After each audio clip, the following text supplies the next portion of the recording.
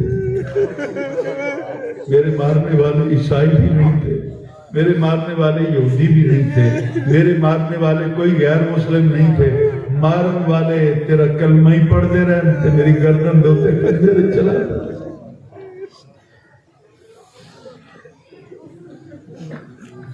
میں تو وہ لمحے ساری زندگی نہیں بھول سکتا کہ سیدہ سکینہ کے کانوں سے وہ کانٹے اتارے کس طرح گئے.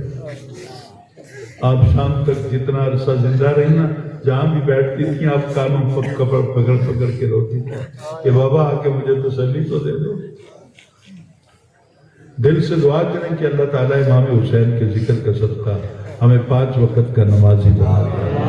اللہ تعالیٰ میرے پاک وطن کو امن کا شہر بنا دے. اللہ تعالیٰ میرے پاک وطن کو دین اور دنیا کا سرچشمہ ہدایت بنا دے. اور اللہ تعالیٰ اس گاؤں پر بھی، گاؤں کے مکینوں پر بھی، اور جتنے بھی ہم جہاں جہاں سے بھی آئے ہیں، میں بھی اور آپ بھی، اللہ تعالیٰ ذکر حسین کا صدقہ ہمارے گناہوں کو معاف فرمائے. اگر آپ اجازت دیں پیر صاحب کی بلا تو ایک دعا مانگوں. حضور آپ سے بھی اجازت لیتا ہوں، آپ سے بھی اجازت لیتا ہوں. مل کے پھر آمین کی صدا اس طرح آئے نا کہ یہ زمین کا خطہ اس کا ذرہ ذرہ قیامت والے دن گواہی دے کہ یا اللہ ہم سب کو مرنے سے پہلے پہلے امام حسین اور امام حسین کے نانا ہمارے پیارے نبی کا دیدار نصیب فرما. یا اللہ ہم سب پر اپنی رحمتوں کا نزول فرما. یا اللہ ہماری کوتاہیوں کو معاف فرما دے، رحم فرما دے. وآخر دعوانا